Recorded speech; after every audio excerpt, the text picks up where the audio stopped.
సాయిరామ్. నేను మీ అశోక్ మహారాజ్.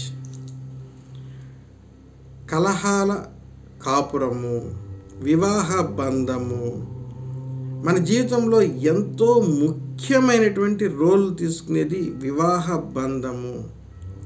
ఈ యొక్క వివాహ బంధం కోసము ఎన్నో జాగ్రత్తలు తీసుకుంటాం. ఉదాహరణకి మన పెద్దవాళ్ళు వాళ్ళ పెద్దవాళ్ళతో మాట్లాడతారు, డిస్కషన్స్ జరుగుతాయి, వాళ్ళు మన గురించి ఎంక్వైరీ చేస్తారు, మనం వాళ్ళ గురించి ఎంక్వైరీ చేస్తాము. ఇలా పొంతనలు చూసుకుంటాము, అన్ని మన డిస్కషన్స్ జరుగుతాయి. మన పెద్దవాళ్ళతో మన డిస్కషన్ జరిగితే నచ్చిందా నచ్చలేదు, ఈ అబ్బాయి నచ్చిందా అమ్మాయి నచ్చింది, అన్నీ జరుగుతాయి. ఇన్ని జాగ్రత్తలు తీసుకొని ఒక వైభవంగా ఎంతో శ్రమతో ప్రతిష్టగా భావిస్తూ వివాహం జరిగినా కానీ ఓ సంవత్సరానికో 6 నెలలకు 2 సంవత్సరాలకు కలహాల కాపురంగా రావడం అనేది జరుగుతూ ఉంది. అంటే దీనికి ఇంకా ఏవేవో కారణాలు ఉన్నాయని అర్థం కదా. మరి వీటిల్లో ఒక ముఖ్యమైనటువంటి కారణము లగ్నము మ్యాచ్ కాకపోవడము. అంటే లగ్న పొంతన, రాశి పొంతన. రాశి పొంతనైనా కొంచెం పర్లేదు, కానీ లగ్న పొంతన అనేది చాలా ముఖ్యమైనది. ఈరోజు మనం చెప్పుకునేది మకర లగ్నం వారికి ఎవరితో వివాహము జరిగి ఉంటే కలహాల కాపురం రావడానికి అవకాశం ఎక్కువ శాతం ఉంది. దీంట్లోంచి వీళ్ళు బయటపడడానికి ఏం చేయాలి, ఈ 2 విషయాల గురించి తెలుసుకునే ప్రయత్నం చేద్దాం. మన ఛానల్ ఇప్పటివరకు సబ్స్క్రైబ్ చేయకపోతే సబ్స్క్రైబ్ చేసుకోండి. అదేవిధంగా బెల్ బటన్ యాక్టివేట్ చేయండి. వీడియోని చివరి దాకా చూసి అర్థం చేసుకునే ప్రయత్నం చేయండి. మీకు వీడియోగా నచ్చినట్లయితే లైక్ చేయండి. మన స్నేహితులకు కావచ్చు, బంధువులకు కావచ్చు, మనకు తెలిసిన వారికి వీడియోని షేర్ చేయగలరు. మీ అభిప్రాయాన్ని కమెంట్స్ రూపంలో తెలియచేయండి. ఇక్కడ మకర లగ్నం వారు సింహ మిథున వీళ్ళిద్దరితో వివాహం కానీ జరిగి ఉంటే కలహాల కాపురంగా ఉండడానికి అవకాశం ఎక్కువ శాతం ఉన్నది. ఇదే కాకుండా మేష వృషభ లగ్నం వాళ్ళతో కూడా ఉంది, కానీ 50-50 ఛాన్సెస్. కానీ సింహ మిథున వాళ్ళతో ఎక్కువ భాగము కలహాల కాపురంగా ఉండడానికి అవకాశం ఉంది. ఒకవేళ మీకు వివాహం అయ్యుండి ఈ మిథున లేదంటే సింహలగ్నం వారితో వివాహం జరిగి ఉన్నా, లేదా మిథున రాశి లేదా సింహ రాశి వారితో వివాహం జరిగి ఉన్నా కలహాల కాపురంగా ఉంటే దానికి పరిహార మార్గము లేదు. మీకు వివాహం కాలేదు, వివాహ పొంతనలో వెతుకుతూ ఉన్నారు, పార్ట్నర్ కోసం వెతుకుతూ ఉన్నారు. అలాంటప్పుడు మీకు వచ్చే జాతకంలో మీది మకర లగ్నం అయి ఉండి మీకు వచ్చేటువంటి జాతకాలలో సింహలగ్నం కానీ మిథున లగ్నం వారి కానీ ఉంటే వీలైనంత వరకు పక్కన పెట్టడం మంచిది. వాళ్ళు ఎంత మంచోళ్ళు కావచ్చు, వాళ్ళు మంచి పొజిషన్లో ఉండొచ్చు కాక, మీకు సెట్ కాదు, మీ మనస్తత్వానికి సెట్ కాదు. ఇది అర్థం చేసుకోండి. ఇక్కడ ఎవరు తక్కువ కాదు, ఎవరు ఎక్కువ కాదు, కానీ మీ మనస్తత్వానికి వాళ్ళ మనస్తత్వం సెట్ కాదు. ఇది అర్థం చేసుకోండి.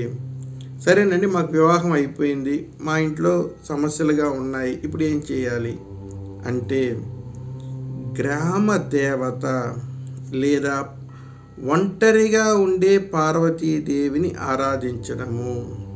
సాధారణంగా పార్వతీ స్వరూపాలు తీసుకున్నట్లయితే స్వామివారి పక్కనే ఉంటాయి కదా.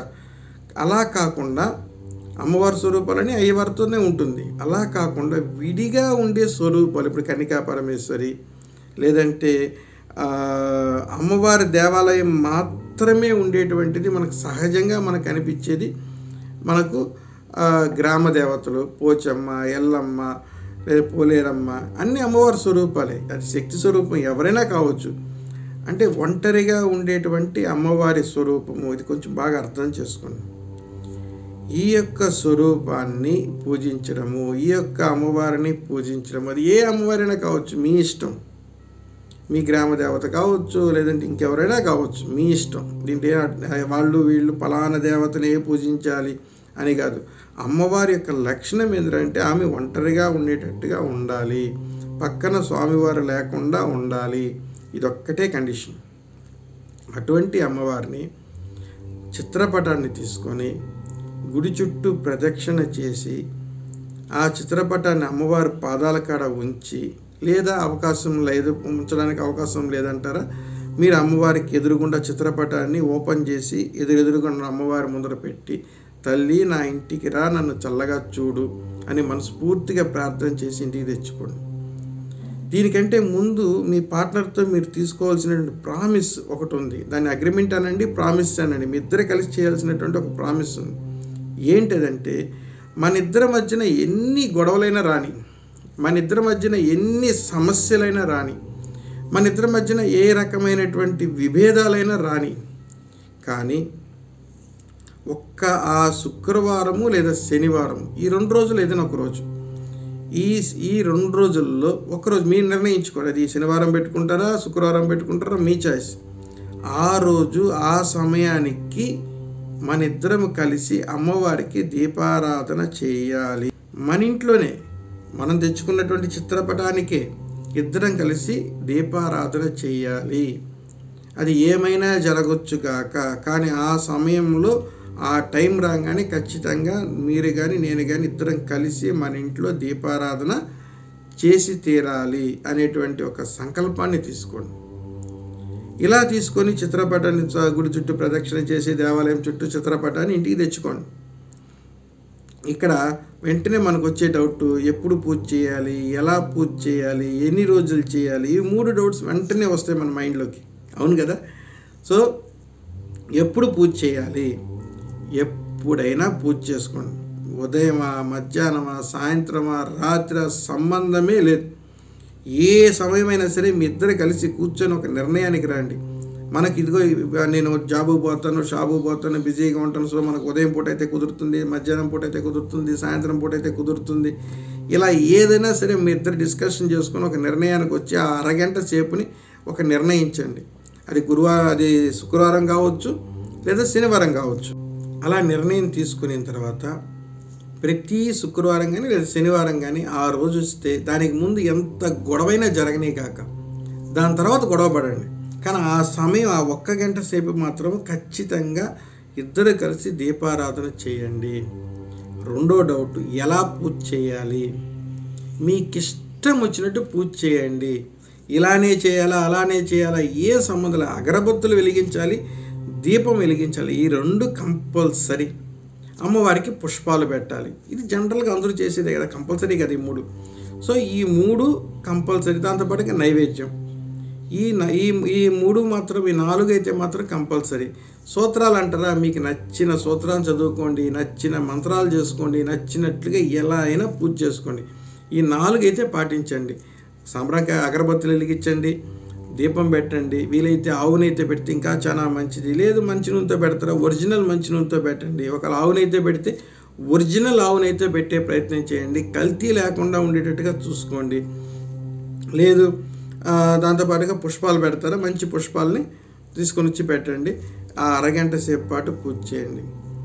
4వ డౌట్ ఒకటి వస్తుంది మనకు, ఎన్ని రోజులు చేయాలి స్వామి? ఒకవేళ మాకు చేయలేని పక్షంలో, ఈ 2 డౌట్లు మళ్ళా లాస్ట్ ఈ మాట అనగానే. ఏంది ఆ డౌట్స్? ఎన్ని రోజులు చేయాలి? వివాహ బంధంలో ఉన్నంత కాలము చేయాల్సిందే.